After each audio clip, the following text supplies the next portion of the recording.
If I told you what that doctor found 5 years later, you would not believe me. I did not believe it myself, and I was standing right there in the room when she said it out loud. But before I tell you, I want to ask you something. Wherever you are watching this from, whatever kitchen table or porch or quiet corner you have found yourself in tonight, will you type it down in the comments for me? I would love to know how far this little story of mine has traveled, because where I come from, news travels slow, by letter and by word of mouth, and it still amazes me that these words might reach someone on the other side of the world. And if you would be so kind, press that button that says you like what you hear, and the other one that says you will come back and listen again, because I have many more stories like this one, and I would be glad for the company. Now, let me start from the beginning, because a story like this does not make sense unless you understand where I came from, and who I was, before that first visit to the doctor 5 years ago. My name is Naomi. I will not tell you my last name, because that is not the way of my people, and I have never much cared for putting my name out where the whole world can see it. I am 71 years old this year, and I have lived my whole life on a farm in a small Amish settlement, the kind of place where the roads are still shared between automobiles and buggies, where the fields are worked with horses, and where a Saturday evening is spent with family instead of a screen. I was born in a farmhouse not far from where I live now, the second of 9 children, and I married my husband Eli when I was 20 years old. We had 6 children together, 4 of whom are living, and 18 grandchildren, with 2 more on the way, if the Lord wills it.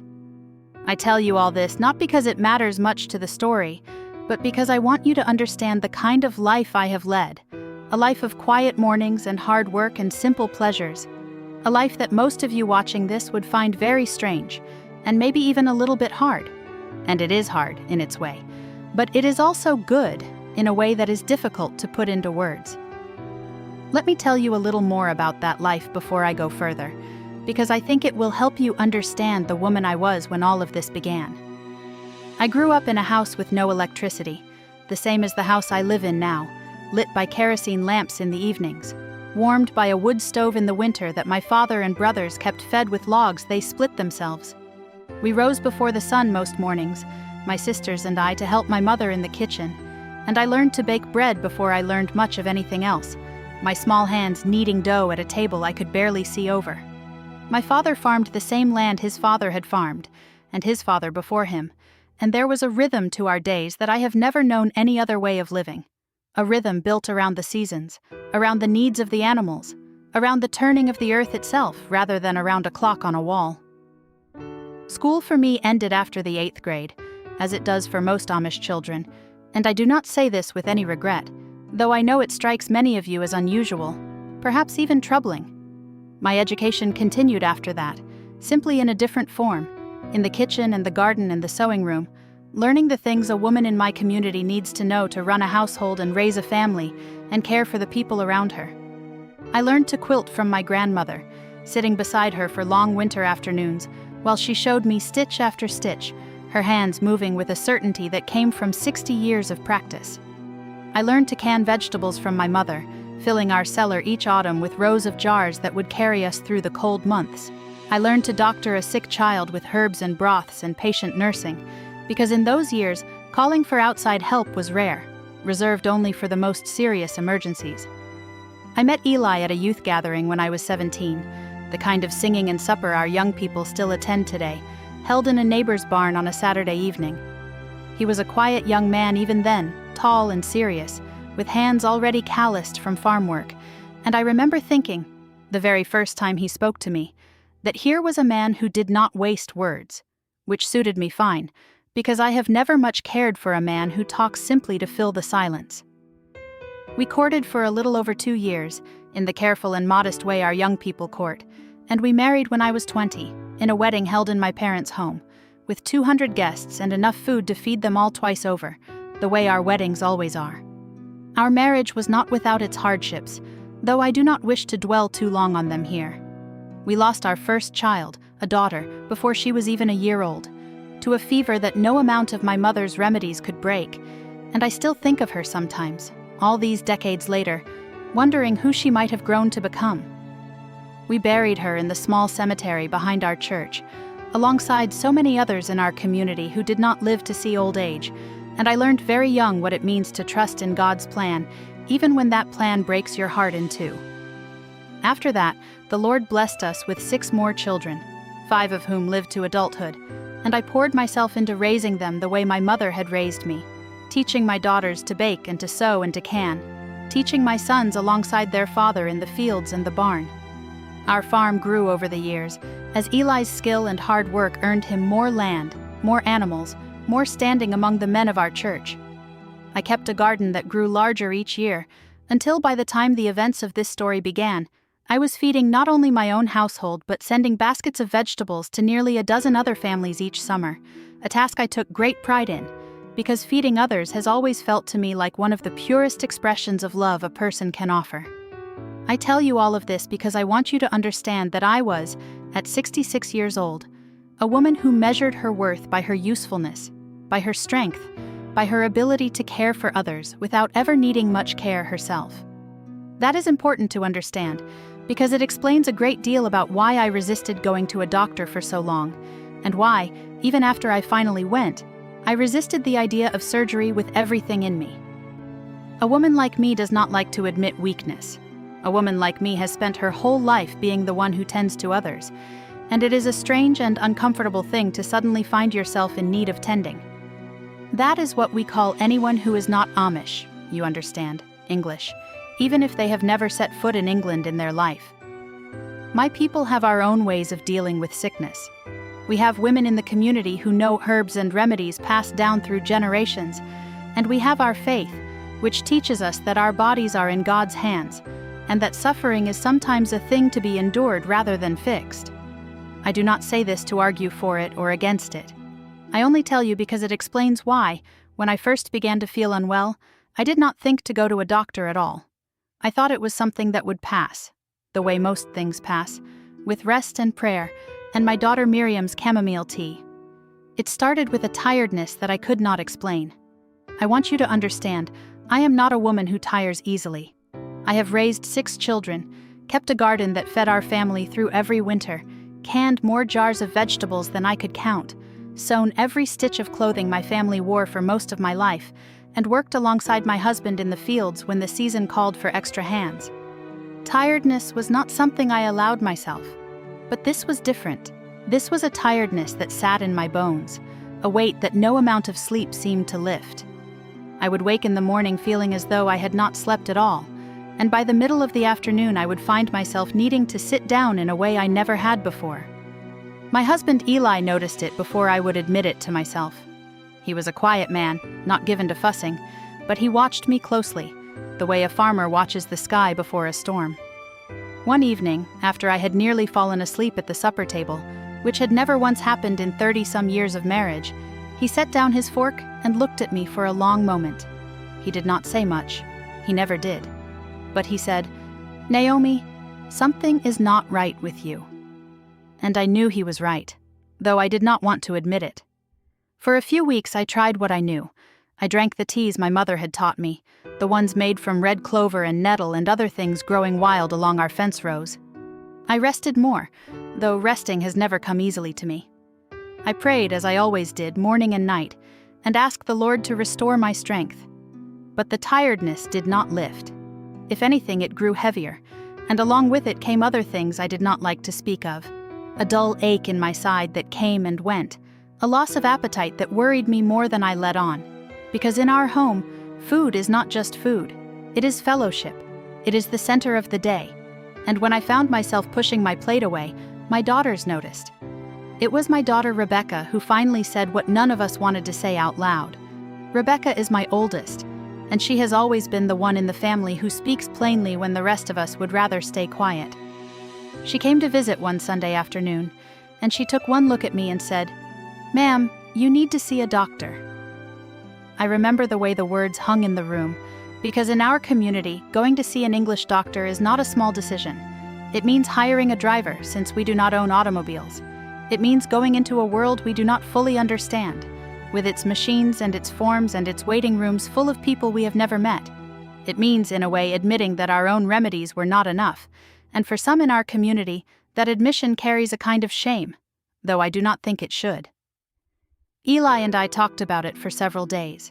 We prayed about it together, the way we prayed about every important decision in our marriage. And in the end, it was Eli who made up his mind first. He said to me, "Naomi, the Lord gave doctors their skill, same as he gave the women their knowledge of herbs. I do not think it is wrong to use what he has provided." That settled it for me. If Eli believed it was not a betrayal of our faith, then I could go with a clear conscience. We arranged for a driver, a kind Englishman named Mr. Hersher, who has driven many families in our settlement to appointments and to town for years. He was patient with us, as he always was, waiting outside in his car while we went in, never once making us feel foolish for our slower way of doing things. The morning of that first appointment, I remember dressing carefully, the way I always did, my cape dress and my prayer covering, and I remember feeling nervous in a way I had not felt in a very long time. I was 66 years old, and I felt, walking into that clinic, like a child on her first day of school. The clinic was small, tucked into a row of medical buildings on the edge of the nearest town, and it did not feel as frightening as I had imagined. The woman at the front desk was kind, and she did not stare at my clothing the way some English do, with a curiosity that makes you feel like an animal in a zoo. She simply smiled and asked me to fill out some papers, which Rebecca helped me with, since I had never filled out papers like that before in my life. And then I met her, Dr. Bennett. I remember her exactly as she was that day, a woman perhaps in her middle 30s with dark hair pulled back neatly, and a way about her that put me at ease almost immediately. She did not rush. She sat down across from me, not behind some big desk the way I had expected, but close, on a little stool, and she asked me questions, real questions, and she listened to my answers the way you listen when you actually care what someone has to say, not the way you listen when you are simply waiting for your turn to speak. I told her about the tiredness, about the ache in my side, about the way food no longer tasted the way it should. I told her about my age, about my family, about the life I lived. She wrote some of it down, but mostly she just listened, nodding now and then, and asking me to say more when I trailed off. When she finally examined me, her hands were gentle, and she explained everything she was doing before she did it, which I appreciated more than I can say, because in our world, we are taught not to make a fuss, not to ask too many questions. But Dr. Bennett made me feel as though my questions were not only allowed, but welcome. I remember, too, how surprised I was that day by the questions she asked about my life outside of my symptoms, questions that had nothing directly to do with the tiredness or the ache in my side. She asked about my family, about how many children I had raised, about what a typical day looked like for me on the farm. At first I wondered why a doctor would care about such things, but as our conversation continued, I came to understand that she was building a fuller picture of me, not simply as a set of symptoms to be diagnosed, but as a whole person whose body and whose life were woven together in ways that mattered to her assessment.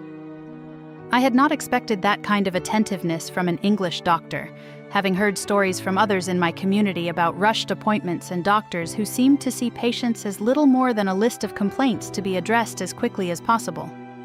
Dr. Bennett was nothing like that, and I remember leaving that first appointment with a feeling I had not expected to feel, something closer to being understood than simply being examined.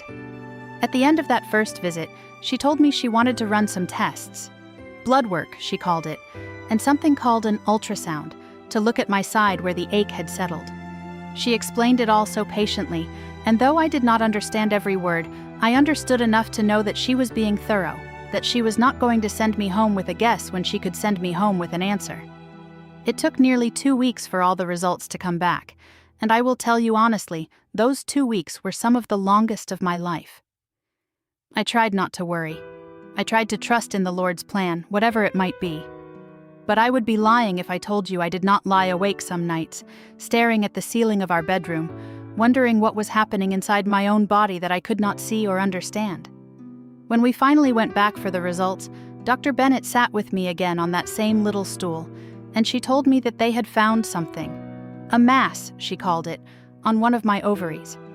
She explained that it did not necessarily mean the worst, that many such masses turn out to be nothing serious at all, but that given my age and the way it looked on the images, she wanted to be cautious. She recommended surgery to remove it and to have it examined properly, so that we would know for certain what we were dealing with. I want to tell you honestly what went through my mind in that moment, because I think it will help you understand everything that came after. In our community, surgery is not forbidden, but it is not embraced easily either. There is a deep belief among many of us that the body should be allowed to do what it will, that intervention should be a last resort, used only when absolutely necessary, and even then, approached with caution and prayer. I did not want surgery. I will admit that to you now, 5 years later, with a clearer head than I had that day. I was afraid, yes, but it was more than fear. It was a deep unease about cutting into a body that God had made, about trusting machines and knives over the slower, quieter ways I had known my whole life. Eli and I talked about it for a long time after that appointment. We talked with our children, we talked with our bishop, and with the elders of our church, because in matters like this, we do not simply decide alone. Our community moves together, and decisions of this weight are made with the input of those who care about us and who share our faith. Some in our community encouraged me toward the surgery. Others felt that we should wait, that we should try our own remedies first, that we should give the body time to heal itself before resorting to something so drastic. I remember one evening in particular, when several of the women from my church came to sit with me in my kitchen, the way they do when someone among us is facing a hard decision. There was old Anna Miller, who at that time was well into her 80s, and who had buried 2 husbands and outlived most of her own generation, and who had strong opinions about nearly everything, expressed always in a voice that carried clear across a room. She sat at my table with her hands folded and told me plainly that she did not trust hospitals, that she had seen too many in our community go in for one thing and come out weaker than they went in, worn down by treatments that seemed, to her way of thinking, to cause as much harm as they cured.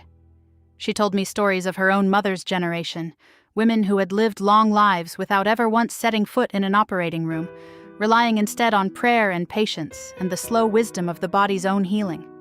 But there was also my cousin Katie, younger than me by a decade, who had gone through her own cancer scare some years before and had chosen surgery, and who sat at that same table and told a very different story, of a lump found early and removed cleanly, of a doctor's careful hands giving her back years she believed she might otherwise have lost.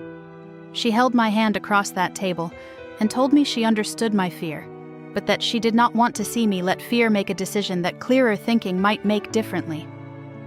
The 2 women, Anna and Katie, sat at my table that evening representing 2 currents that run through our community even now, 2 ways of understanding faith and medicine and the proper way to face illness. And I do not think either woman was wrong, exactly. I think they were simply drawing from different wells of experience, and I was left to decide, in my own heart, which well I would draw from myself. My bishop, when Eli and I went to speak with him, was more measured than either Anna or Katie. He told us that our church did not forbid surgery, that many in our community had undergone operations when the need was clear and the benefit seemed to outweigh the risk, and that the decision, in the end, belonged to Eli and to me, guided by prayer and by the counsel of those who loved us, but not dictated by any rule of the church itself.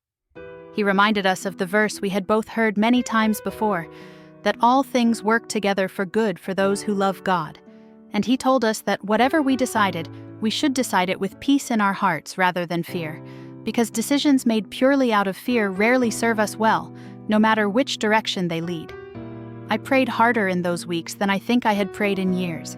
I would rise in the night sometimes, unable to sleep, and sit alone in our kitchen with only the light of a single lamp, asking God for clarity, for a sign, for anything that might tell me which way to turn. Eli found me there more than once, and he would sit with me in silence, his hand resting on mine, not offering answers he did not have, simply offering his presence, which I have come to believe, over 40 years of marriage, is very often the truest gift a husband can give his wife. In the end, the decision that Eli and I reached together was not made with the certainty I had hoped for. I want to be honest about that. I did not have some grand moment of divine clarity that told me without doubt that avoiding surgery was the right path. I made the decision the way I think most of us make our hardest decisions, with a mixture of fear and faith and stubbornness and hope, trusting that even an imperfect decision, made with a sincere heart, would be held by a God who understood the limits of my own understanding far better than I did myself. In the end, and I want to be honest with you here, because I think honesty is the least I owe you after asking you to spend your evening listening to me. In the end, we decided against the surgery. We decided to wait, to watch, as Dr. Bennett had also offered as an option, though she was clear that it was not the option she would have chosen for me herself. She respected our decision, even though I could see in her eyes that she did not agree with it.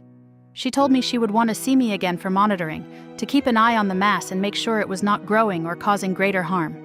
She gave me a schedule of follow-up visits, and I promised her I would come. I did go back a few times over the following months. Each time the mass seemed unchanged, neither growing nor shrinking, simply sitting there, a quiet mystery inside my body. And then, as life so often does, things became busy. My daughter Miriam had her third child that year, a difficult birth that required much of my time and attention as I helped care for her and the new baby. My husband's health began to have its own troubles, nothing so serious as mine, but enough to occupy our thoughts and our days. And slowly, the way these things happen, my follow-up visits became less frequent, and then they stopped altogether. I want to be honest and tell you that this was not entirely wise.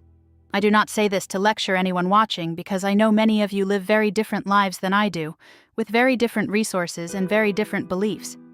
But I have come to understand, especially after everything I am about to tell you, that there is a wisdom in modern medicine that I was too quick to dismiss in those years, even as there is also a wisdom in the older ways that I still believe in.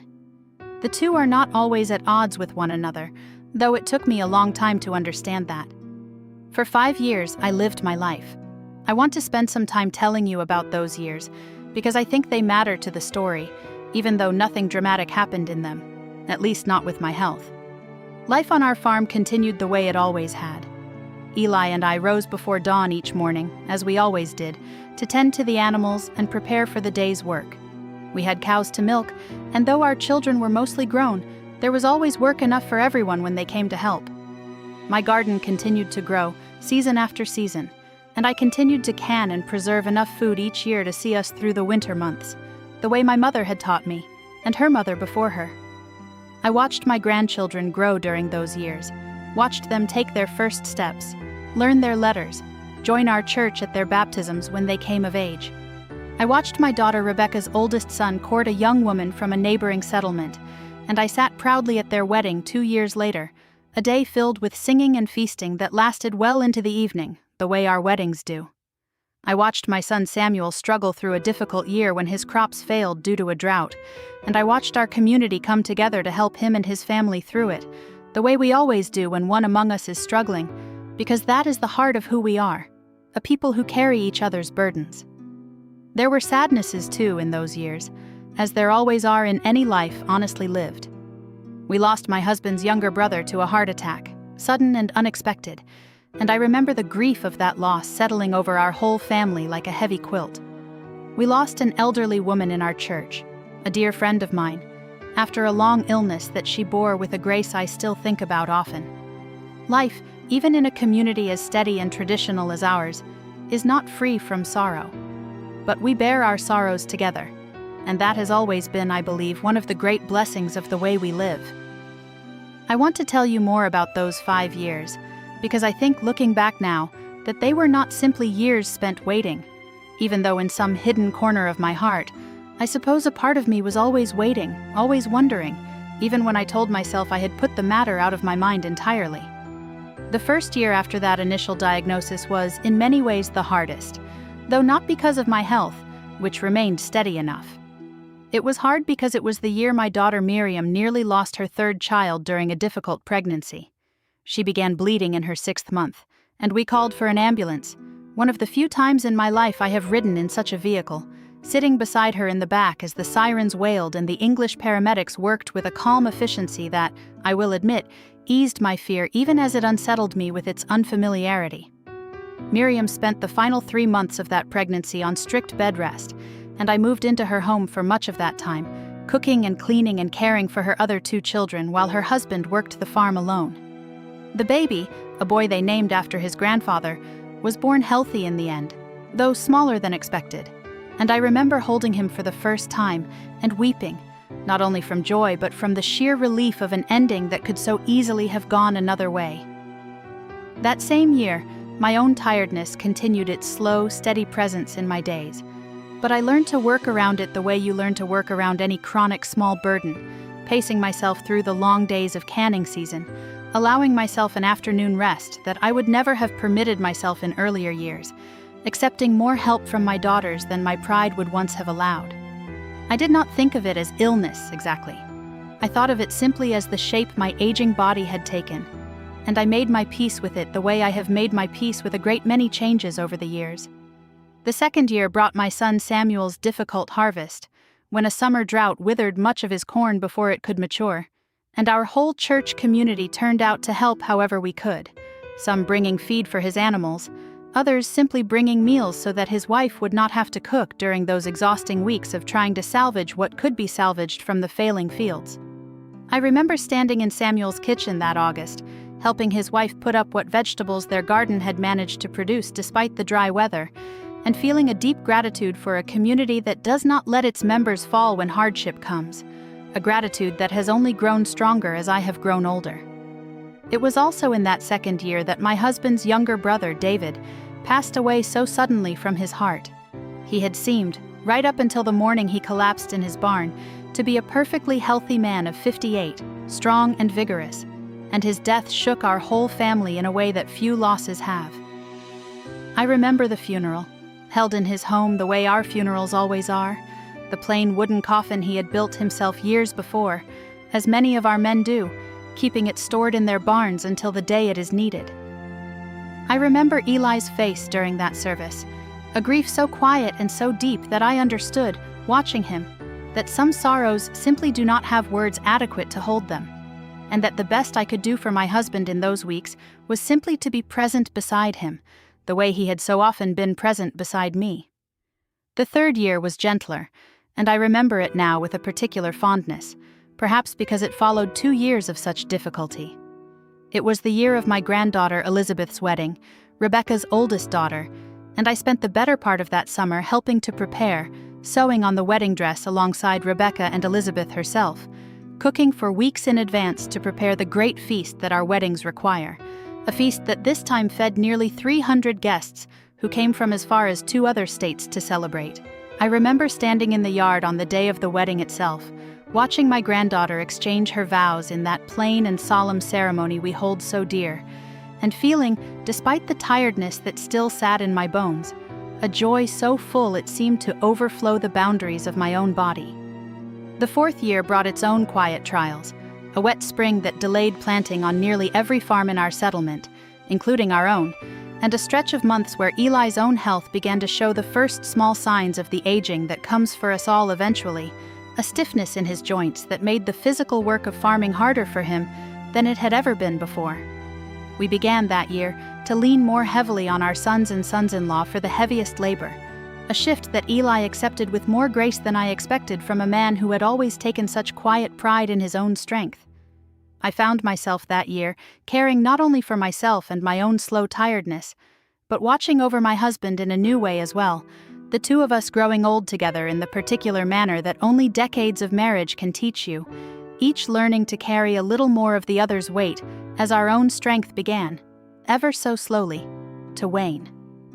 The 5th year, the year that led back to Dr. Bennett's office, was in many ways an ordinary one, filled with the same rhythms of planting and harvest, of church services and quilting bees, of grandchildren growing another year older, of small joys and small sorrows woven together the way they always are in an honestly lived life. I turned 71 that spring, a milestone that gave me pause, as such milestones do, causing me to reflect on the years that had passed and the years that might remain. It was in the quiet reflection of that birthday, I think, that some seed of unease about the Mass I had nearly forgotten began to stir again in the back of my mind, though I did not yet know it would lead me back to that little examination room within the year. I share all of this with you, not because every detail matters to the ending of the story, but because I want you to understand that the 5 years between my 2 visits to Dr. Bennett were not empty years, not years spent holding my breath, but years full of the same rich and complicated fabric that makes up any life. Births and deaths, weddings and harvests, drought and plenty, sickness and health, all woven together the way God weaves together every life, I believe, whether that life is lived on a farm in an Amish settlement or in a city apartment thousands of miles away. I think it is important to remember, whatever you may be waiting for in your own life right now, whatever test result or decision or uncertain season you might be walking through, that the waiting itself is not empty time. It is simply life, continuing to happen, continuing to matter, even when we cannot yet see how the larger story will resolve. Through all of this, my health remained more or less steady. The tiredness that had first sent me to Dr. Bennett never fully went away, but it did not worsen dramatically either. I learned to live with it, the way you learn to live with a great many things as you grow older. I told myself it was simply age, simply the natural slowing of a body that had worked hard for 6 decades and more. I did not think much about the mass that Dr. Bennett had found, tucked away somewhere inside me, quietly existing, neither announcing itself nor disappearing. It was my daughter Rebecca again, the same daughter who had first insisted I see a doctor 5 years before, who brought it back to my attention.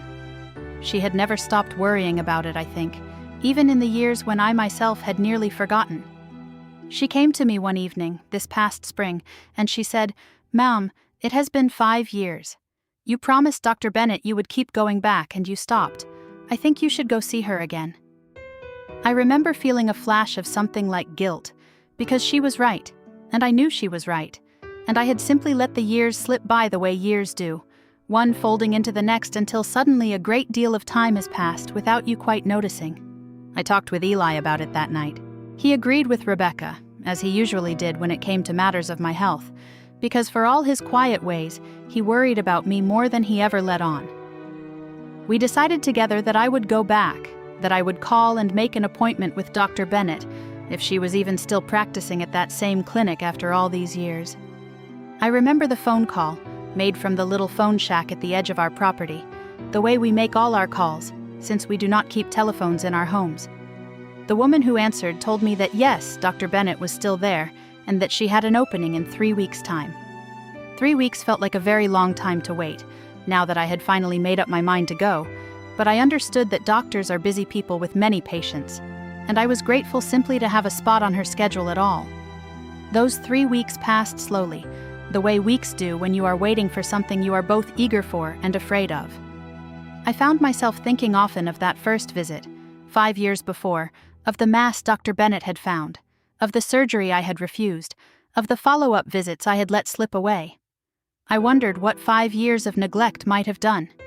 I prayed, as I always do, but I will admit my prayers in those weeks were heavier than usual, filled with a worry I tried to hide from my family, though I do not think I hid it very well.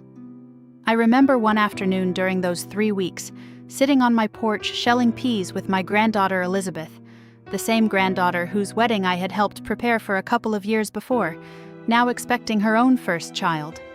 She noticed, I think, that my hands were moving slower than usual over the pea pods, that my mind was somewhere far from the porch we sat on together.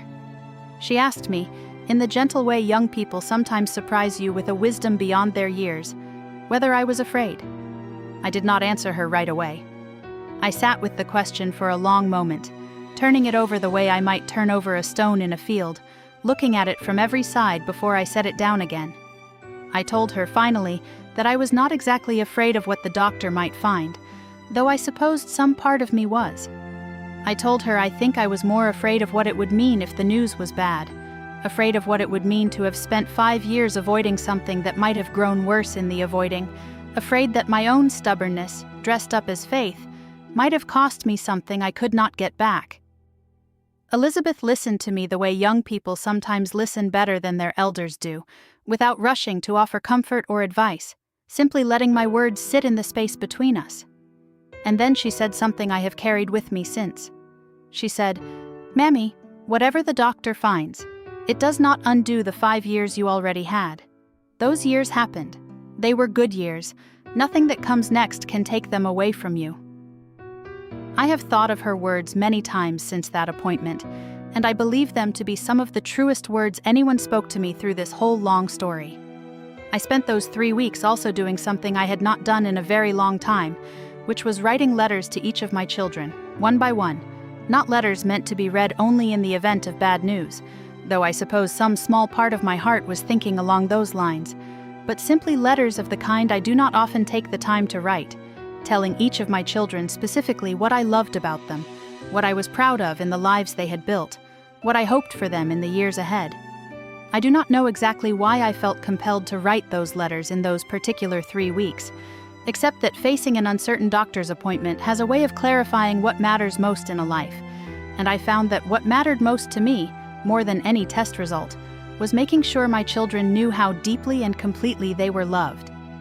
Eli, too, was quieter than usual in those weeks, though that is perhaps not saying much, since he has always been a quiet man. But I noticed him lingering near me more than usual, finding small reasons to be in the same room, the barn, the garden, wherever I happened to be working. One evening, close to the end of our 3-week wait, he came and sat beside me on our porch swing, the same swing he had built with his own hands for our 40th wedding anniversary, and he took my hand in his weathered one and said very simply, "Naomi, whatever happens, I am glad I married you, and I would do it again, every time, no matter how the story ends." I do not think my husband has ever said a more romantic thing to me in 40-some years of marriage, and coming from a man of so few words, it meant more to me than the grandest speech could have meant from another man. The morning of the appointment arrived, and I dressed the same way I had 5 years before, my cape dress, my prayer covering, my hands trembling just slightly as I fastened the small pins that hold my dress closed, the way we do, without buttons, the way my mother taught me and her mother taught her. Mr. Hersher, our same faithful driver, came to collect me, older now himself, his hair a bit more gray than I remembered, but his kindness unchanged. He asked how I was feeling, and I told him honestly that I was nervous, and he told me, in his gentle way, that whatever the doctor found, I was not alone, that my family and my community would stand with me no matter what. The clinic looked different than I remembered. It had been renovated at some point in the past 5 years, the waiting room brighter, the chairs newer, a different receptionist at the front desk who did not know me the way the woman 5 years before had come to know me over the course of my visits. I filled out new paperwork, and I waited, my hands folded in my lap the way I have always sat, watching the other patients come and go, wondering about their own stories, their own worries. I sat in that waiting room for perhaps 20 minutes, though it felt considerably longer, and I found myself studying the other people gathered there the way I imagine most people do while they wait, trying to distract my own mind from its circling thoughts. There was a young mother across from me, bouncing a fussy infant on her knee, and I found myself smiling at her, remembering my own days of bouncing fussy infants, though mine had been bounced in a farmhouse kitchen rather than a clinic waiting room. There was an elderly man near the window, alone, his hands trembling slightly as he turned the pages of a magazine he did not seem to actually be reading, and I found myself praying quietly for him, a stranger whose story I would never know, simply because something in his solitary waiting stirred a tenderness in me that I could not quite explain. Rebecca sat beside me, and I could tell she was trying to keep the conversation light, asking after Elizabeth's pregnancy, mentioning a quilt she was working on for the coming baby, and I appreciated her effort even as I found it difficult to fully engage, my mind circling always back to the closed door beyond which Dr. Bennett was presumably seeing another patient, working her way steadily toward the appointment that had occupied so much of my thinking for the past 3 weeks. When the nurse finally called my name, I felt my whole body tense in a way that surprised me. I have given birth 6 times, buried a daughter and a brother-in-law and dear friends, faced down droughts and difficult harvests and all manner of ordinary hardship, and yet in that moment walking back through that clinic hallway toward the examination room, I felt a fear as sharp and immediate as any I have known in my life. The nurse who led me back was kind, a young woman with a gentle voice, who made pleasant conversation as she checked my blood pressure and recorded my weight, and I was grateful for her kindness even as I struggled to fully attend to what she was saying, my mind still circling. I sat on the examination table, that particular crinkling paper beneath me that I had grown somewhat used to over my visits 5 years before, and I waited, Rebecca in the chair beside me, both of us largely silent now, the earlier light conversation having exhausted itself. I studied the room, the way I always find myself studying unfamiliar rooms, the anatomical posters on the wall, the little jar of cotton swabs on the counter, the framed diploma that told me Dr. Bennett had studied at a university whose name I did not fully recognize, but which sounded to my ear appropriately serious and impressive for a woman in whom I was placing so much trust. When they finally called my name, I felt my heart quicken in a way it had not in a very long time. A nurse led me back to an examination room, took my blood pressure, asked me a series of questions about my health over the past 5 years, questions I answered as honestly as I could, though I felt a flush of embarrassment admitting how long it had been since my last visit. And then, after a short wait that felt much longer than it probably was, the door opened, and there was Dr. Bennett. She looked older, of course, the way we all do after 5 years, a bit more gray in her dark hair, a few more lines around her eyes, but her smile was exactly as I remembered it, warm and genuine. The kind of smile that makes you feel, even in a sterile little room full of machines you do not understand, that you are among friends. She sat down on that same kind of little stool close to me, and she said, "Naomi, it has been a long time. I've thought about you." I do not know why those words affected me the way they did, but I felt my eyes fill with tears, because in all those years, I had never imagined that a doctor, a woman with surely hundreds, if not thousands of patients passing through her care, would remember me at all, let alone think of me. We talked for a while before she examined me. I told her about the years that had passed, about my grandchildren, about the tiredness that had never fully left but had never worsened either, about my decision, all those years ago, against the surgery she had recommended.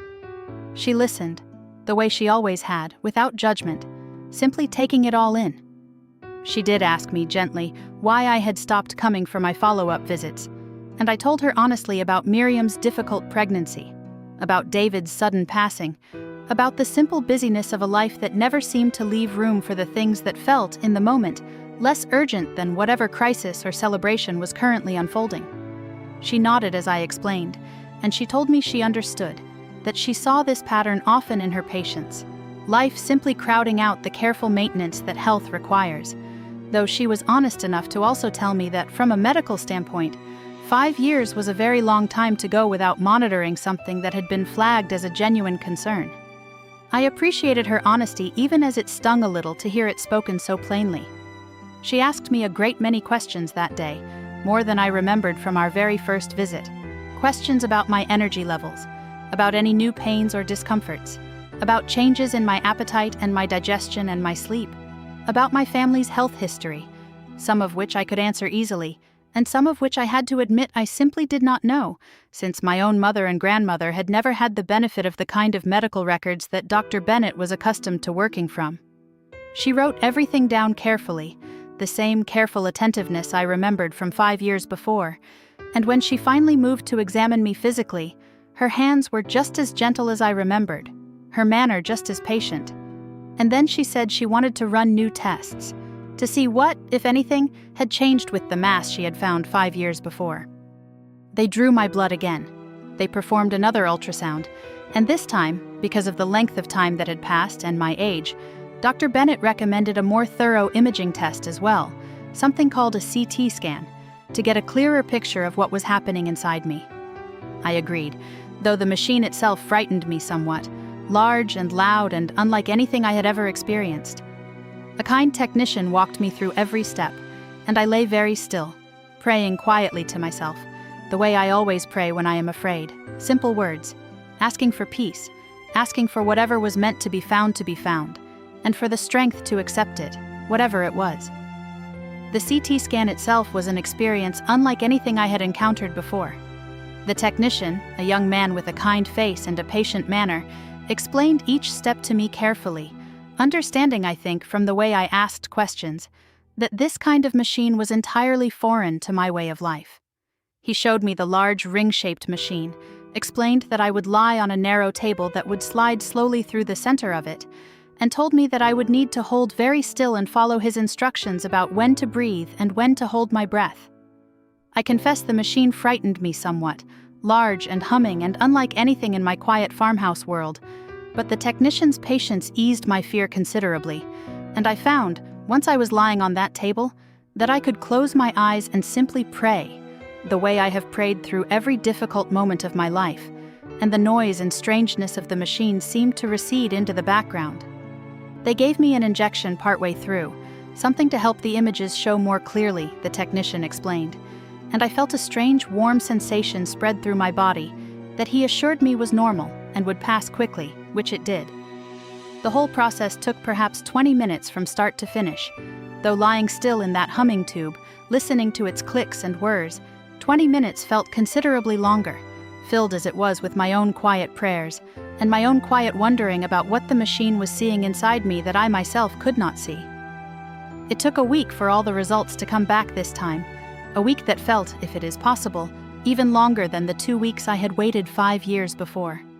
I busied myself with my usual work, canning the last of the summer's tomatoes, tending my garden, caring for 2 of my grandchildren while their mother recovered from a minor illness of her own. But underneath all of it, my mind kept returning to that little examination room, to Dr. Bennett's face, to the question of what 5 years might have changed. I remember during that week, a particular evening when the whole family gathered at our home for a Sunday meal, the way we often do, and I looked around the table at my children and their spouses, at my grandchildren ranging from grown adults down to toddlers still learning to hold a spoon properly, and I felt a wave of gratitude so strong it nearly brought me to tears right there at the table. Whatever news awaited me, I thought, I had already been given so much. I had lived a full life, surrounded by people who loved me, and if the coming week brought difficult news, I would face it from a place of deep and abundant blessing, rather than from a place of lack. I did not share the full weight of my worry with my grandchildren that evening, not wanting to burden their young hearts with fears that were not yet confirmed, but I did notice my son Samuel watching me closely throughout the meal, the way Eli often watches me, and afterward, as the women cleared the dishes, he found a quiet moment to ask if I was all right. I told him honestly that I was frightened, but that I was also at peace. 2 things that I have come to understand can exist together in a heart, however contradictory they might seem from the outside. He held my hand for a moment, my grown son who now had children of his own nearly grown themselves, and he told me that whatever came, our family would face it the way we had always faced everything, together, with faith, and with more love than fear. The days of that week passed with an odd combination of speed and slowness, the way I imagine time always behaves when we are waiting for something we cannot control. I threw myself into my work, perhaps more vigorously than my body strictly wanted, canning batch after batch of tomatoes and green beans, as though the familiar rhythm of that labor could somehow settle the unsettled feeling in my chest. Eli, too, worked longer hours than usual in those days, and I understood, without either of us needing to say it aloud, that we were both simply trying to keep our hands and our minds occupied enough to hold the waiting at bay. When the day finally came for me to go back and hear the results, I asked Rebecca to come with me. I did not want to face whatever news awaited alone, and Rebecca, who had pushed me toward this appointment in the first place, agreed without hesitation. We rode together in Mr. Herscher's car, mostly in silence, both of us, I think, lost in our own private prayers. Dr. Bennett came into the room, and I could tell immediately from the particular way she was looking at the folder in her hands that something unusual was happening. She sat down, and for a moment she simply looked at me. And I remember thinking, in that instant, that whatever she was about to say, it was not what she had expected to say either. She opened the folder, looked at it once more, though I had the distinct impression she had already looked at it a great many times before this moment, and then she looked up at me and said, "Naomi, I want to tell you something, and I want you to know that I have looked at this 3 separate times because I did not quite believe it myself the first time I saw it." My heart was pounding so hard in that moment that I could feel it in my ears, and I glanced over at Rebecca, whose hand had already found mine and was gripping it tightly. Dr. Bennett continued, choosing her words with the same careful precision she always used, though I could hear, underneath that precision, something that sounded almost like disbelief. She told me that the CT scan showed no mass on my ovary at all. She told me that the area where, 5 years before, imaging had clearly shown a growth substantial enough to warrant a recommendation of surgery, now showed nothing but healthy, unremarkable tissue. She told me she had gone back and pulled up the original images from 5 years ago, placing them side by side with the new ones on her computer screen, and that the difference was unmistakable, not subtle, not open to interpretation or debate, but a clear and total absence of something that had clearly, undeniably, been present before.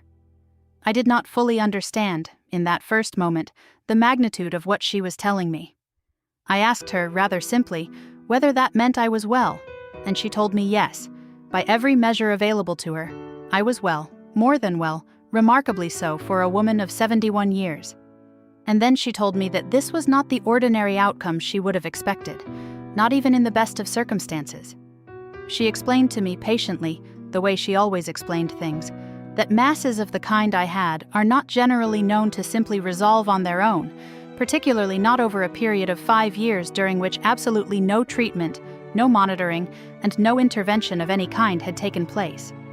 She told me that in her professional experience, and in the broader medical literature she was familiar with, spontaneous and complete resolution of a mass like mine, left entirely unwatched for half a decade, was, in her words, vanishingly rare, if it happens at all in cases quite like yours. I want you to understand, she was not speaking carelessly. Dr. Bennett is not a woman given to exaggeration or dramatic language. She has practiced medicine for many years, has seen a great many patients with a great many unusual outcomes, and she chooses her words with the same care she brings to everything else in her work.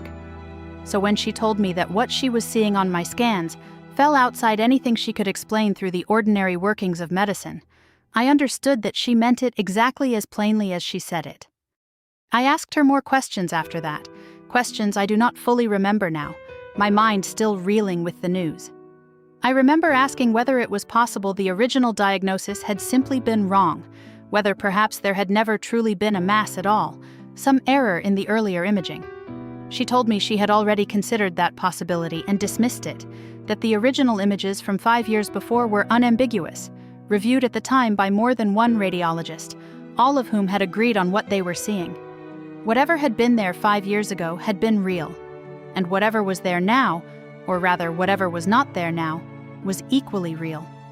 The mass that they had found 5 years before, the mass that had sat inside me all that time, unmonitored and unmeasured for years while I lived my life, canned my tomatoes, welcomed new grandchildren into the world, buried a brother-in-law and a dear friend, that mass was gone, not smaller, not changed in some minor way that might be explained by ordinary shrinkage, gone entirely, as though it had never been there at all.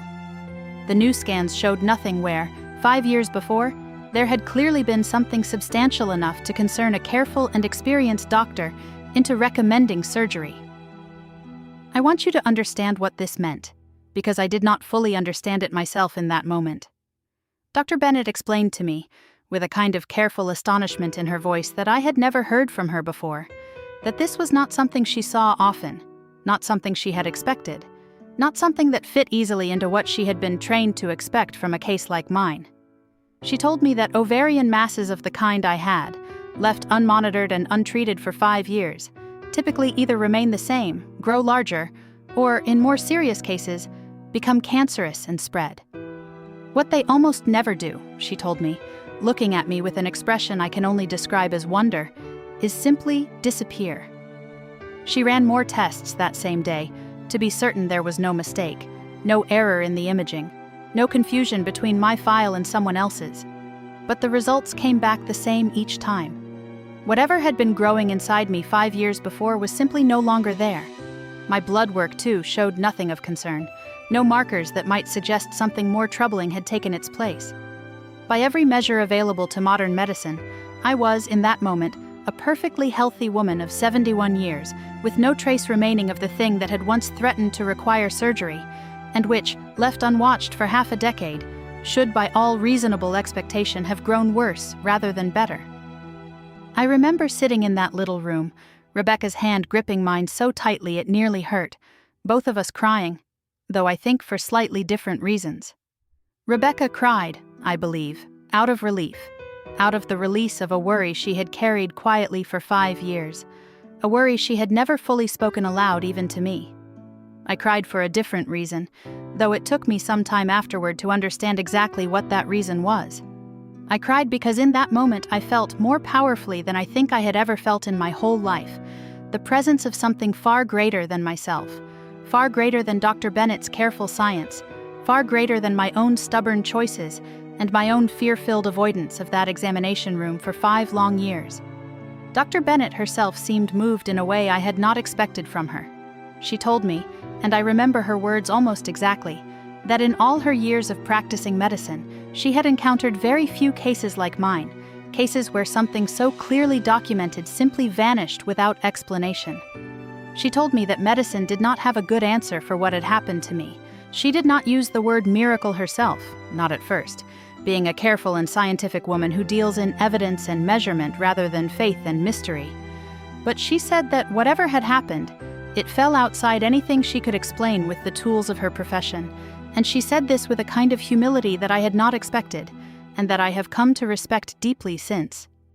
I asked her, because I could not help myself, whether she believed in God. It was perhaps not a question I should have asked a doctor in the middle of an examination room, but the moment felt too large for ordinary politeness to hold me back. She was quiet for a moment, and then she told me that she had been raised without much religion, that science had always been the framework through which she understood the world, but that moments like this one, moments she could not explain, made her wonder about things she did not often let herself wonder about. She said, and I will never forget this, "Naomi, I don't know what to call what happened to you, but I know I've never seen anything like it, and I don't think I ever will again." Dr. Bennett told me, in that same conversation, a little about her own life, more than she had ever shared with me in all our previous visits combined. I think the unusual nature of what we had just witnessed together loosened something in her, made the ordinary boundaries between doctor and patient feel less rigid than they usually do. She told me that she had become a doctor, in part, because of her own mother, who had died of an illness when Dr. Bennett was only a teenager, an illness that modern medicine at the time had not been able to catch early enough to treat effectively. She told me she had spent her whole career since then trying to be the kind of doctor who caught things early, who did not miss what could be found if one looked carefully enough, and that this had shaped the careful, thorough manner I had come to know and trust in her over these 10 years of visits.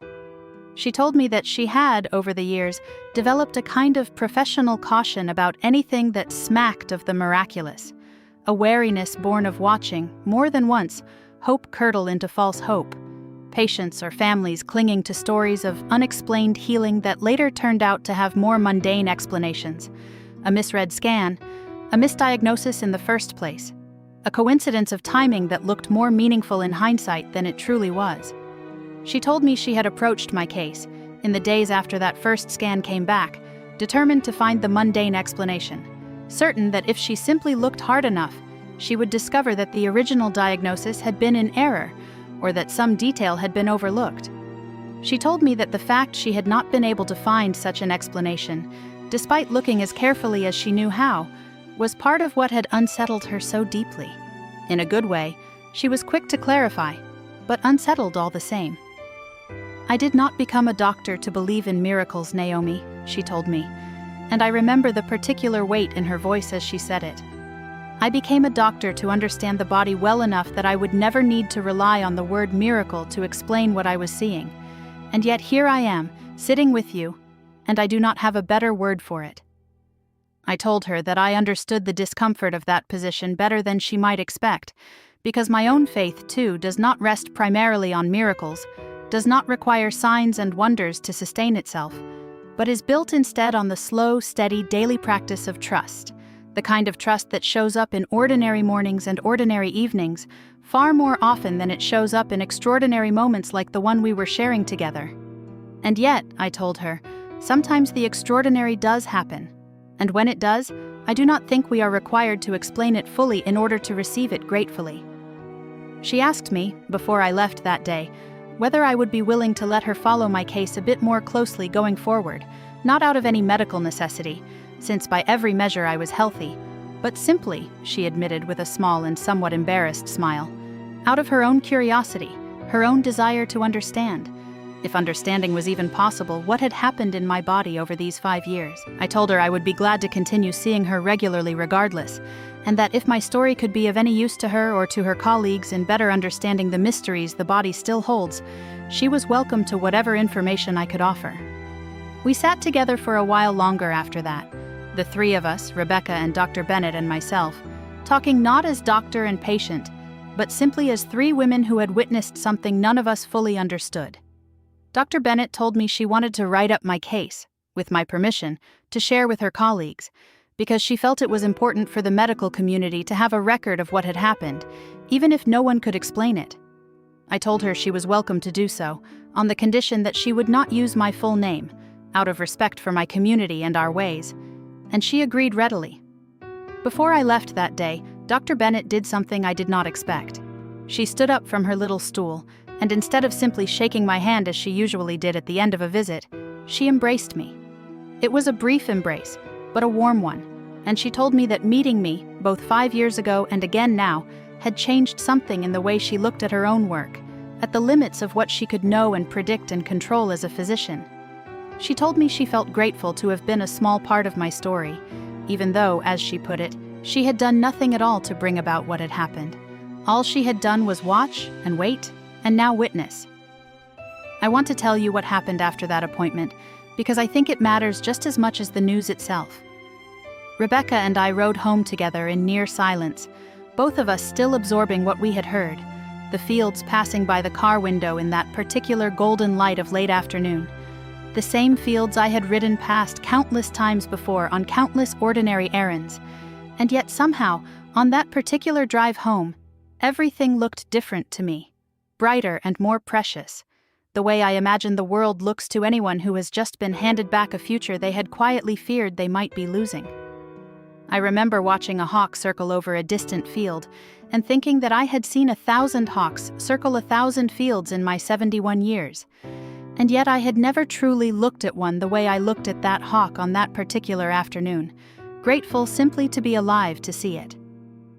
When we arrived back at the farm, Eli was waiting on the porch, the way he always waits when I have been away at an appointment, his face carrying that same quiet worry he never quite manages to hide, no matter how many times I tell him not to fret. I walked up to him, and before I could even find the words, he must have seen something in my face because his own expression shifted, and he asked very softly, "Is it bad news, Naomi?" I told him no. I told him it was the opposite of bad news. I told him that the doctor could find no trace of what she had found 5 years before, that by every measure of modern medicine, I was simply a healthy woman, with no explanation for how that had come to be. I watched my husband's face as I told him this, watched the worry drain away, and something else take its place, something I can only describe as awe. He did not say much, the way he never says much, but he took my hands in his and bowed his head, and I bowed mine too, and we stood there together on our porch for a long moment, giving thanks in the quiet way our people give thanks, without grand words, simply with grateful hearts turned toward heaven. Word spread through our community the way word always spreads, quietly but surely, through visits and letters and quiet conversations after church.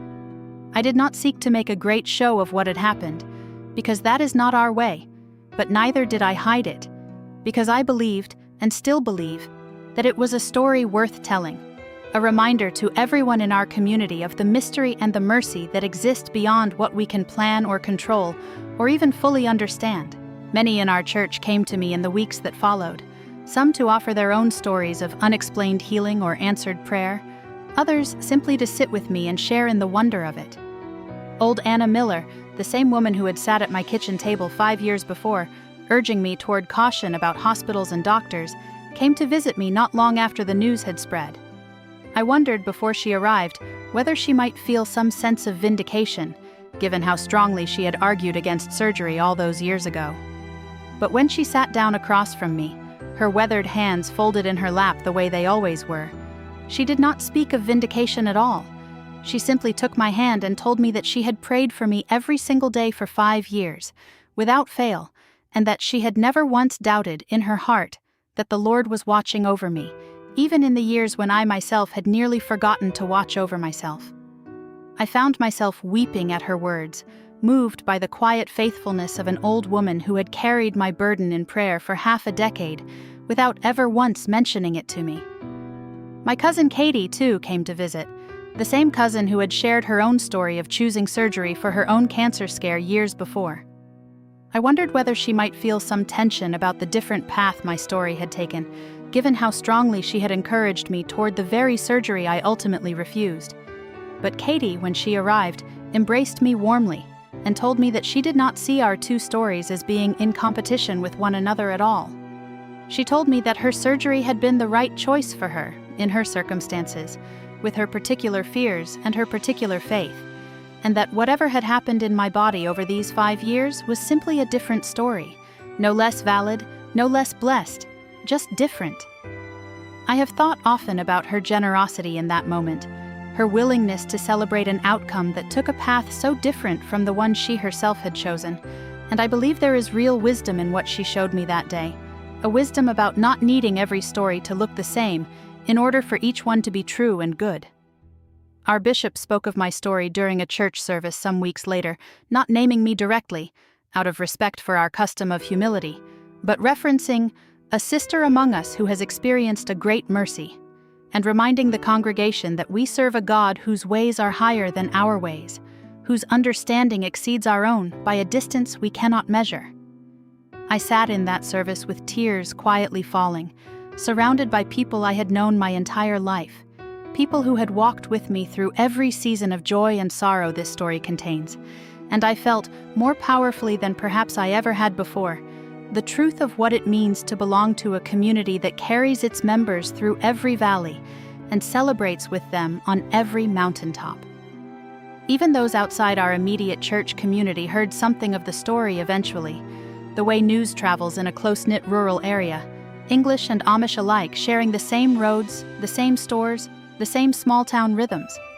Mr. Hersher, our driver, told me some weeks later that he had mentioned my story, without using my name, to his own wife, who attended a different church entirely, an English church in town, and that she had wept upon hearing it and had asked him to tell me, if he ever had the chance, that she too would be praying in gratitude on my behalf. I found it a strange and moving thing to think of my quiet, private story rippling outward in this way, touching people I would likely never meet, whose lives were so different from my own, and yet who found in my story something that spoke to their own hearts as well. I have thought a great deal, in the months since that appointment, about what this all means, about the 5 years that passed between that first visit to Dr. Bennett and this second one, about the choice I made against surgery, a choice some might call foolish, given what we now know could have happened, and a choice others might call an act of faith that was ultimately honored in a way none of us could have predicted. I do not offer my story as an argument against modern medicine, and I want to be very clear about that, because I know how these stories can sometimes be misunderstood or misused. Dr. Bennett's careful monitoring, her recommendation of surgery, her thorough tests both 5 years ago and again this year, all of it mattered. Without her watching carefully in that very first visit, we would never have known about the mass at all, and without her thorough testing this year, we would never have known it was gone. Medicine and faith, in my own experience, are not enemies of one another. They are, I have come to believe, two different ways of caring for the same body, the same soul, and sometimes, in the most mysterious cases, they meet in a place beyond what either can fully explain on its own. I have also thought a great deal about the danger of drawing the wrong lesson from a story like mine. I do not want anyone watching this to hear my story and conclude that they too should avoid a doctor's careful recommendation, or that surgery is something to be feared or refused. I was, in many ways, fortunate, and I do not use that word lightly, understanding as I do that fortune is a strange and humbling thing to receive when you have done nothing in particular to earn it. My cousin Katie's path, choosing the surgery when it was recommended to her, was every bit as faithful, every bit as wise, as the path I ultimately chose, and I believe with my whole heart that had my own story ended differently, had the mass grown rather than disappeared, had 5 years of avoidance led to tragedy rather than to the strange grace I was given, the lesson would not have been that I chose wrongly to trust in faith over medicine, but simply that this is the nature of choices made under uncertainty, that we do not get to know in advance how our choices will unfold, and that we can only choose as wisely and as prayerfully as we know how, and then trust the outcome to a wisdom greater than our own. I think too about the many people in my own community and beyond who have faced similar diagnoses and similar choices, and whose stories did not end the way mine did. I think of a young mother in a neighboring settlement, a woman I knew only slightly, who discovered a mass of her own some years back and who, after much prayer and consultation, chose against treatment, and who did not survive to see her children grow the way I have been given to see mine grow. I do not tell her story to frighten anyone, but because I believe it would be dishonest of me to tell my own remarkable story without acknowledging that outcomes like mine are not the rule, are not something any of us should expect or rely upon, are instead, as Dr. Bennett herself said, exceedingly rare. I share my story as a testimony to mystery and grace, not as a formula anyone should follow in place of careful medical guidance.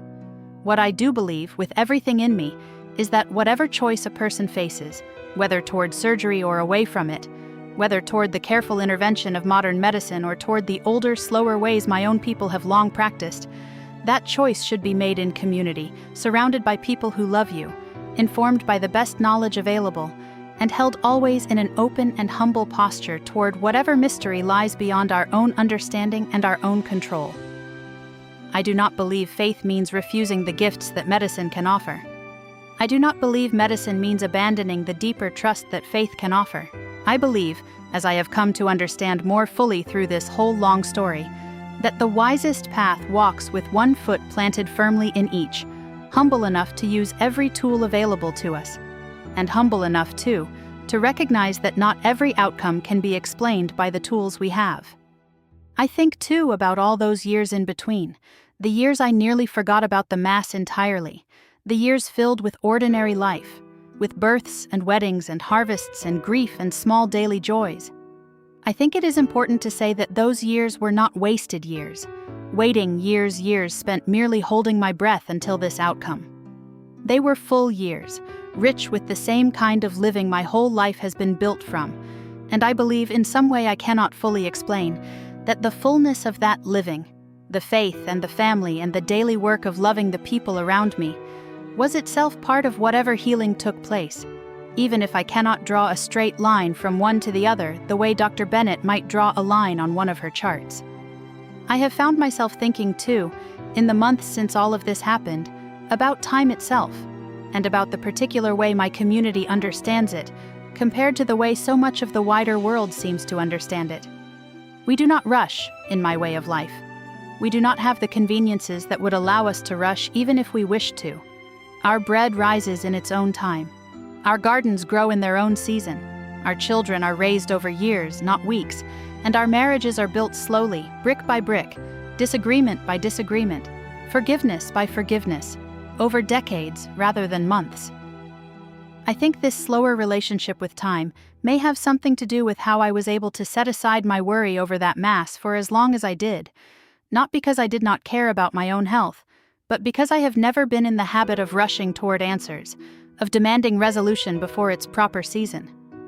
I think of my neighbor, Fanny Troyer, an older woman in our church who lost her husband to a slow and lingering illness some years back, an illness that dragged on for the better part of 2 years, filled with uncertainty at every turn, doctors uncertain of the prognosis, treatments that helped for a time, and then stopped helping, long stretches where nothing seemed to change at all.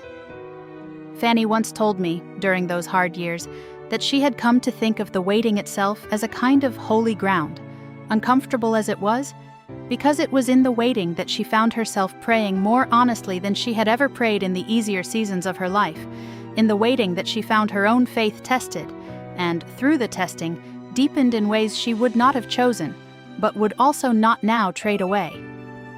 Her husband did eventually pass, and I remember the funeral, and the particular peace that seemed to rest on Fanny even in her grief, a peace she attributed directly to those 2 hard years of learning to wait without demanding an answer before its time.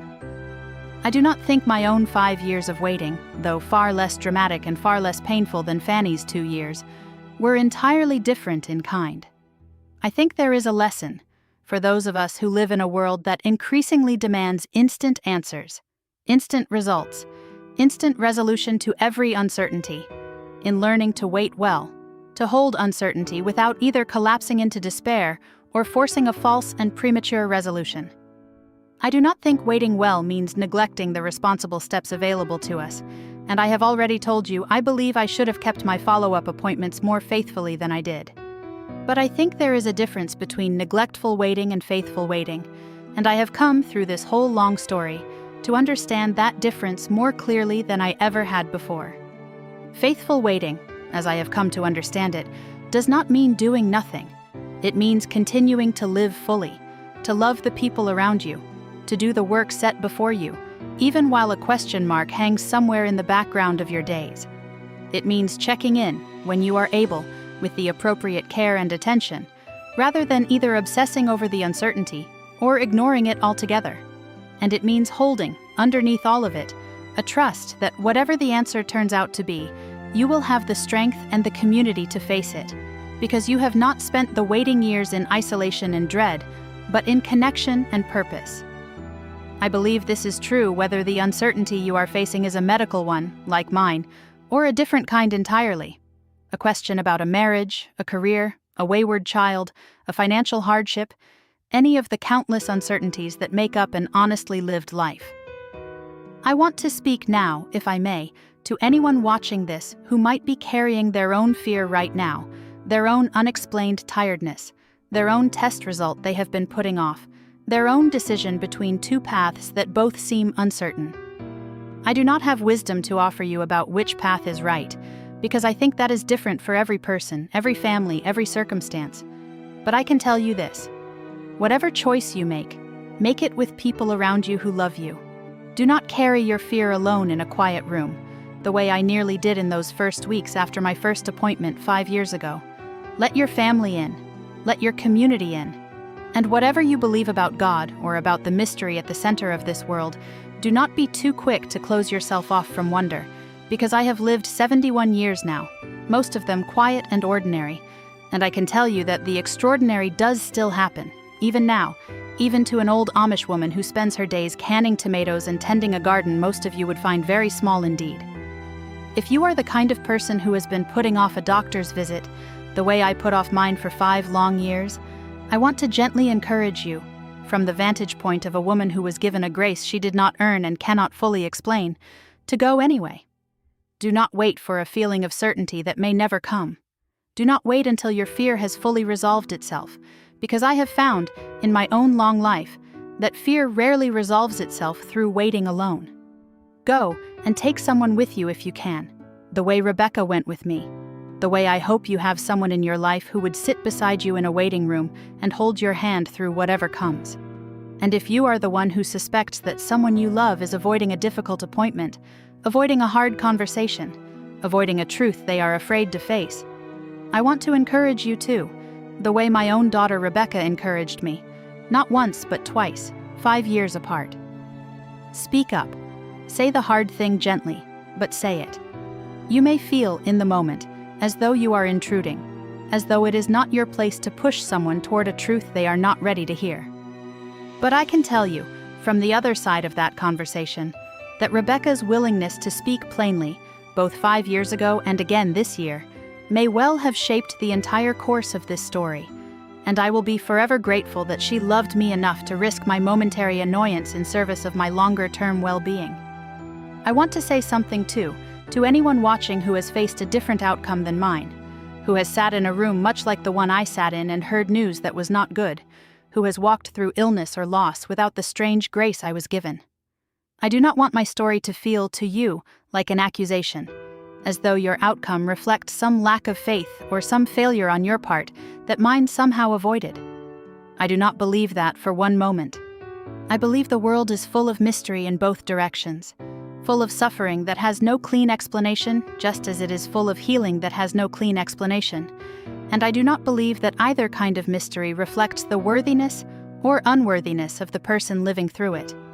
If you have walked a harder road than mine, I grieve with you, genuinely, and I do not offer my story as though it should erase or minimize whatever grief you carry. I only offer it as one thread in a much larger tapestry, one story among countless others, some of which end the way mine did, and many of which do not. And I believe every single one of those stories matters, whether it ends in healing or in loss, because every one of them is a story of a life fully lived, fully loved, fully witnessed by the people who walked alongside it. Dr. Bennett and I have stayed in touch since that appointment, in the limited way that our different lives allow. She wrote to me, a few months later, to tell me that she had shared my case, without my name, with a group of her colleagues at a medical conference, and that it had sparked a great deal of discussion, and she admitted with what I could tell was some discomfort for a woman of science, no small amount of debate about things that fall outside the ordinary explanations of medicine. She told me that several of the other doctors had their own stories to share, cases from their own careers that never quite fit the patterns they had been trained to expect. I found comfort in knowing that I was not entirely alone in this strange and wonderful mystery, that even among the most careful and scientific people, there remains room for things that cannot be fully explained.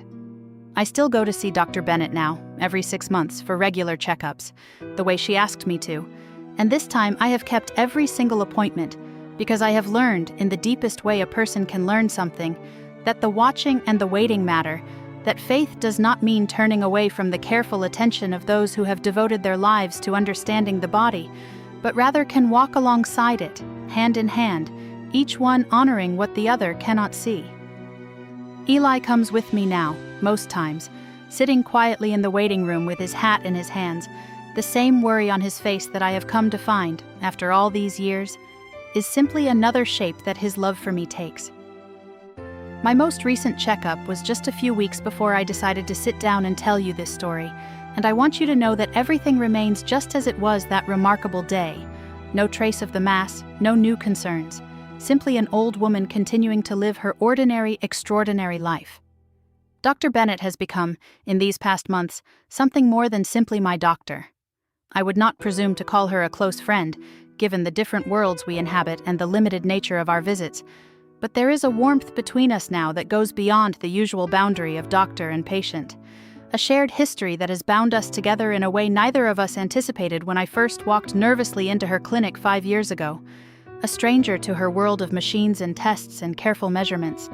She told me at that most recent visit that she had continued to think about my case in the months since, that she had spoken with several colleagues at further conferences, and that while no one had offered her a satisfying medical explanation, several had shared their own quiet stories of patients whose bodies had done things the textbooks did not predict. She told me she had come to hold a kind of settled peace about not knowing, a peace she admitted was new for her, a woman who had spent her whole career believing that most things, given enough study and enough evidence, could eventually be explained. "I think you taught me something about humility, Naomi," she told me. And I remember hearing those words, a deep and unexpected honor, that an old Amish farm woman might have something to teach a learned doctor about the limits of what even the most careful science can fully grasp. My days now continue much as they always have, though I notice since that appointment a particular sweetness in the ordinary tasks that fill them. I still rise before dawn most mornings, though Eli and I move a bit slower than we once did, and our children insist with increasing firmness that we allow them to take on more of the heavier work each season. I still tend my garden, though I have shrunk it somewhat these past couple of years, no longer needing to feed quite so many mouths as I once did, though I still send baskets to my children's homes each week through the summer months, unable to fully break the habit of feeding others that has shaped so much of my life. I still quilt in the evenings, sitting beside Eli as he reads his Bible or mends a piece of harness, the two of us settling into the particular comfortable silence that 4 decades of marriage eventually produces, a silence that says more than words ever could. My grandchildren ask me sometimes about the story, the ones old enough to understand it, and I tell it to them much the way I have told it to you tonight, plainly, without embellishment, because I do not think the story needs embellishing. The truth of it, as it happened, is remarkable enough on its own. I tell them that the world is full of mystery, that we do not have to understand everything to trust that there is meaning in it, and that sometimes the most important thing we can do when faced with fear or uncertainty is simply to keep showing up, to keep watching, to keep waiting with open and faithful hearts, and to trust that whatever comes, we will not have to face it alone. Elizabeth, my granddaughter, who spoke such wise words to me on the porch while we shelled peas during those 3 anxious weeks, has since given birth to her own daughter, a healthy girl she named, to my considerable surprise and deep honor, after me. Little Naomi is not yet a year old, and I confess I find myself holding her sometimes and thinking about the strange and winding path that led to her sharing my name, a path that ran through fear and faith and 5 years of uncertain waiting, and a doctor's astonished face across an examination room. I do not know what Elizabeth intends for her daughter to carry forward from my name beyond the name itself, but I hope, if nothing else, that little Naomi grows into a woman who knows how to wait well, how to trust well, and how to receive whatever mysteries her own life brings her with an open and grateful heart. I think often, too, about Rebecca, my daughter, who pushed me toward that first appointment 5 years ago, and who pushed me again this year to go back. I do not know that I would have this story to tell you at all if not for her persistence, her willingness to say the hard thing when the rest of us would have preferred silence. I have told her, more than once since that appointment, how grateful I am for her courage in speaking up, both times, and she has told me, each time I say it, that she was simply doing what any daughter who loved her mother would do, though I do not think that is entirely true. I have watched many daughters, in my long life, hold their tongues rather than risk an uncomfortable conversation with an aging and stubborn parent, and I do not think Rebecca's willingness to speak plainly is quite as common as she believes it to be. I think there is a lesson in that as well, for those of you watching who have someone in your life you love and worry about, someone who might be avoiding a doctor's visit out of fear or stubbornness, or simply the busyness of daily life. Do not be afraid to be the one who says the hard thing. You may never know what door you are opening for them. And if you are the one being pushed, the one who would rather avoid the difficult appointment or the difficult conversation, I would ask you to consider extending some grace toward the person doing the pushing, to recognize their persistence not as nagging or interference, but as a particular and precious form of love, the kind of love that is willing to risk your temporary irritation in service of your longer well-being. I did not always appreciate Rebecca's persistence in the moment, if I am honest with you. There were times, over these 5 years, when her gentle reminders to schedule a follow-up visit felt, to my stubborn old heart, like an unwelcome intrusion. I understand now, with the clarity that hindsight so often provides, that her persistence was never an intrusion at all, but a gift, offered again and again, whether or not I was ready to receive it. As I sit here now, telling you this story, I find myself filled with a gratitude that is difficult to put into words. Gratitude for Dr. Bennett's careful and compassionate care, gratitude for my family's steady support through years of uncertainty, gratitude for my community's faith and prayers, and gratitude, above all, for whatever mystery it was that took what had once threatened my life and simply, quietly, without explanation, took it away again. I do not know why I was given this particular grace. I have not lived a life more worthy than any other woman in my church, any other patient in Dr. Bennett's care, any other soul watching this video right now. I only know that it happened, and that I feel a responsibility, having been given this story, to share it with whoever might need to hear it. I want to say a word, too, about why an old woman like myself, who has spent her whole life avoiding attention, who was taught from childhood that humility means staying quiet rather than putting yourself forward, would agree to sit and tell this story to a camera, knowing that strangers all across the world might come to hear it. It was not a decision I made lightly, and I will tell you honestly that I sought counsel from my bishop and from Eli before I agreed to it at all, because our way of life teaches caution about the kind of exposure that comes with sharing your story so widely. But in the end, both my husband and my bishop agreed that if a story like mine could offer comfort or hope, or simply a moment of wonder to even a handful of people carrying their own fears, then the discomfort of stepping briefly into this unfamiliar spotlight was a small price to pay. I do not intend to make a habit of it exactly, though I understand there are many more stories from my long life that others have told me are worth the telling, and perhaps, if you are kind enough to listen, I will share a few more of them with you in the videos still to come.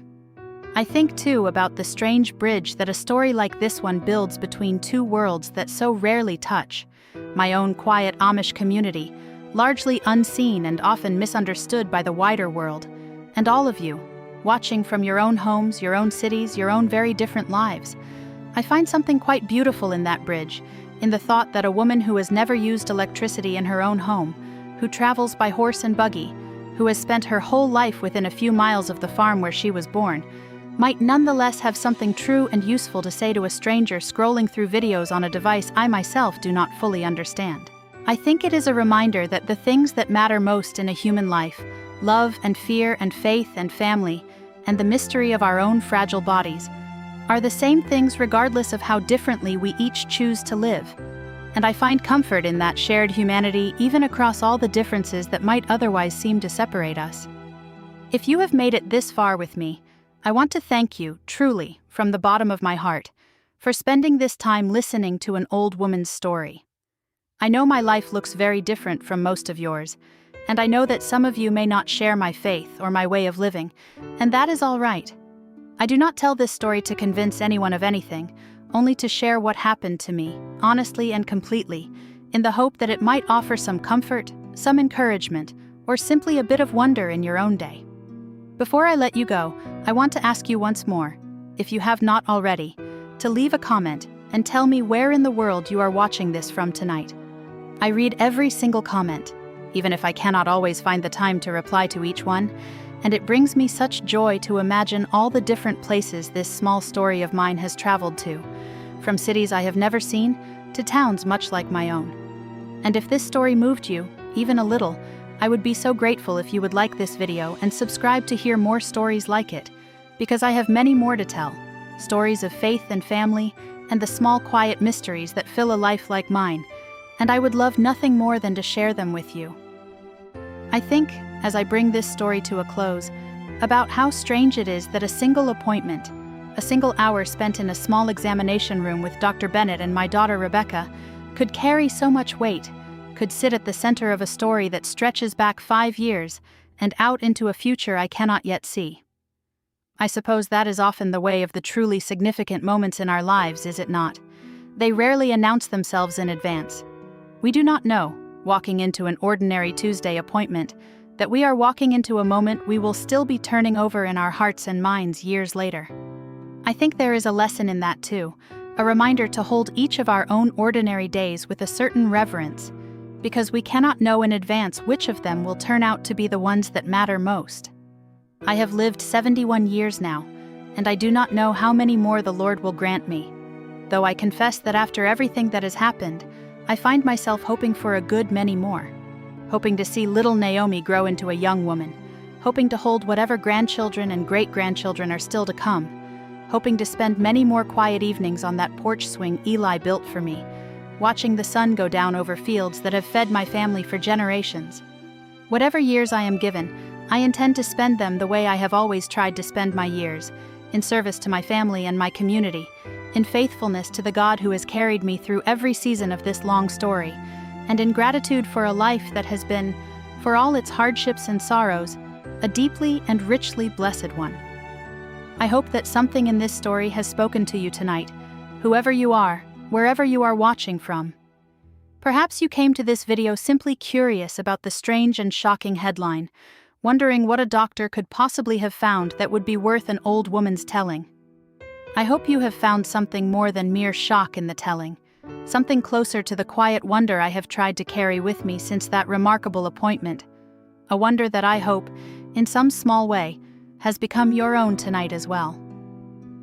Thank you for sitting with me tonight, wherever you are, whatever kitchen or living room or quiet corner you have found for yourself.